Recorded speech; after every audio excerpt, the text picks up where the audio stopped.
कसूर ये है कि हम बुरे वक्त में साथ हैं। हमारा कसूर ये है कि पीडीएम तहरीक में हम साथ हैं। हमारा कसूर ये है कि हमने मियाँ साहब का पैगाम घर घर तक पहुंचाया। हमारा कसूर ये है कि वोट को इज्जत दो। शहबाज शरीफ ने तो उन लोगों को नवाजा गया जो वोट को बेइज्जत कर रहे थे। शहबाज शरीफ ने तो उन लोगों को वजारतें दी जो मियाँ साहब को गालियां दे रहे थे। शहबाज शरीफ ने तो उन लोगों को गवर्नरशिप पे बिठा दिया जो हमारी बहन मरियम बीबी के खिलाफ बातें कर रहे थे। पता नहीं हमारे मियाँ साहब का पैगाम बयानिया को शहबाज शरीफ साहब क्यों दबाया जा रहा है। हमारे मियाँ साहब की बयानिया को आप क्यों दबा रहे हो। यहाँ पे हमारे ऊपर जो पैराशूटर मुंतखब हुए हमारे मिनिस्टर की आप पाल उठाए। हमारे मिनिस्टर की गलों में भी राट पिट हो चुके। कोई मुज़ाकरात वर्करों को दफ्तर तक नहीं छोड़ते हैं, वर्करों को सेक्रेटरीट में नहीं छोड़ते हैं कि इनको एक रोजगार दिया जाए, इनको स्कॉलरशिप दिया जाए। आज अगर याकूब नासर के साथ नाइंसाफी हुई है, आज अगर जमाल शाह के साथ नाइंसाफी हुई है, तो इन लोगों ने वर्करों को नजरअंदाज किया है, तो मरकज ने इनको भी नजरअंदाज किया। यहाँ पे बलूचिस्तान में हमारी कोलिशन गवर्नमेंट है। आप सबको पता है कि बलूचिस्तान में बलोच पेट आप जाए क्या हालात चल रही है, लोग खौफ में मुब्तला हैं। हमारे गवर्नर साहब नवा किली में एक सोसाइटी बना रहे हैं, 25 करोड़ रुपया उसके लिए फंड मंजूर करते हैं। क्या ये गवर्नमेंट के फंड नहीं है? क्या ये सरकार बलूचिस्तान की फंड नहीं है? यहां से फंड अपने सोसाइटी के लिए आप मुंतखब कर सकते हो। हमारे जवानों को, हमारी माए बहनों को आप रोजगार नहीं दे सकते। क्या नहीं किया हमने बलूचिस्तान में। आप अख्तार वली का आप उठाया KPK में कि कितनी कुर्बानी दी है। आप जफर जगड़ा को उठाया कि KPK में कितनी कुर्बानी दी है। आप सिंध को उठाया नियाल हाशमी ने कितनी कुर्बानी दी है। आप साद रफीक पंजाब से उठाया कि साद रफीक ने कितनी कुर्बानी दी है। खुरम दस्तगीर ने कितनी कुर्बानी दी है। आपने शहबाज शरीफ साहब इन सबको दीवार के साथ लगा लिया। उन लोगों को आप नवाजा जा रहे हैं जो मियाँ साहब को गालियां दे रहे थे। आप उन लोगों को जो है मिनिस्ट्रियां दे रहे। क्या आपको बलूचिस्तान के लोग नजर नहीं आ रहे? क्या आपको बलूचिस्तान बिल्कुल समझ से बाहर है कि बलूचिस्तान में कुछ लोग रहते भी है या नहीं रहते हैं? तो खुदारा मैं और कुछ नहीं कहना चाहता कि बलूचिस्तान की हमारे पर जो नाअहल मुंतखब हुए हैं, इन लोगों ने बलूचिस्तान को तबाह बर्बाद कर दिया। आप हमें बताए कि गवर्नर साहब आपको फाइनेंस मिनिस्टर शोएब नशरवानी ने ऑफर दी कि वर्करों का मसला हल कर लो, आप हल करना नहीं चाहते। आपको फरीद अफगान ने कहा कि वर्करों का मसला हल कर दो, आप हल करना नहीं चाहते। आखिर वजह क्या है? आप बलूचिस्तान में मुस्लिम लीग नून खत्म करना चाहते हो। हमारे बलूचिस्तान में कितने सेनेटर हैं, कितने MNA हैं, कितने MPA हैं, कितने मिनिस्टर हैं? आप बताएं कि आज तक किसी वर्कर को रोजगार दिए? आप बताएं किसी वर्कर को स्कॉलरशिप दिया है? आप बताएं कि अरबों रुपया, करोड़ों रुपया इनको फंड मिल रही है, फंड कहा जा रहा है?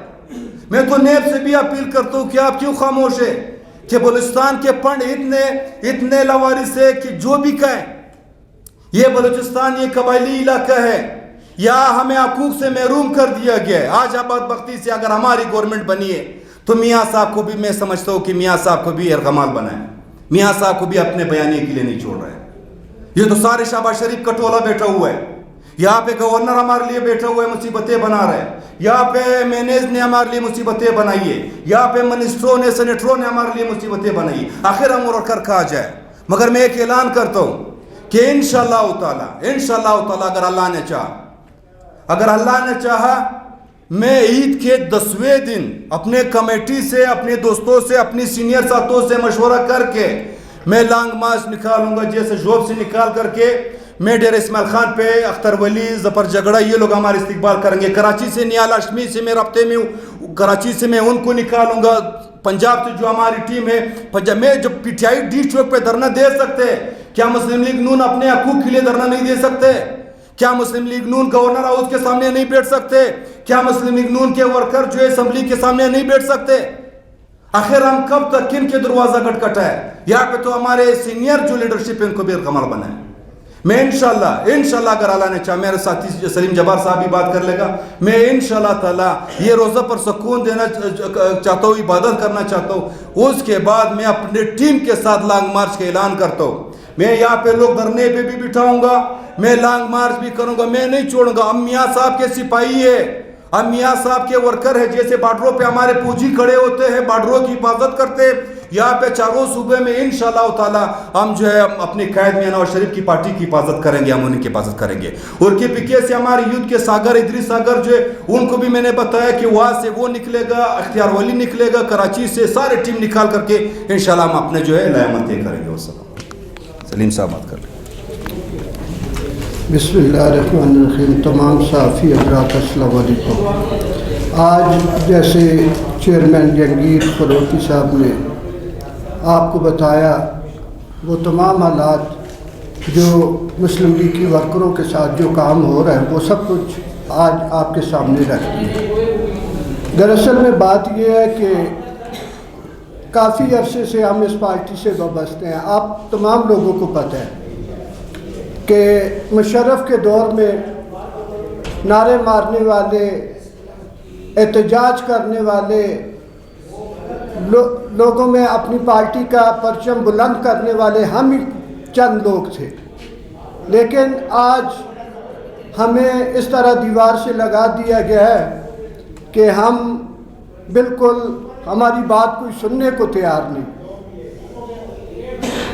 ہم نے جو اتنا عرصہ اس پارٹی میں محنت کی ہے وہ صرف اور صرف اس لیے کہ ہم اپنے پارٹی کا نام روشن کر سکیں اور اپنی پارٹی کو بلوچستان میں زندہ رکھ سکیں. تو وہ ہم نے کیا, اس پہ ہمیں فخر ہے, کیونکہ ہم نہ تو مراتی ہیں, نہ مرات لینے والے ہیں, نہ خیرات لینے والے ہیں. ہم لوگ نظریاتی لوگ ہیں. ہم لوگوں نے اپنے نظریات کو, اپنے میاں صاحب کی پارٹی کو اور ان کے ساتھ ورکر کی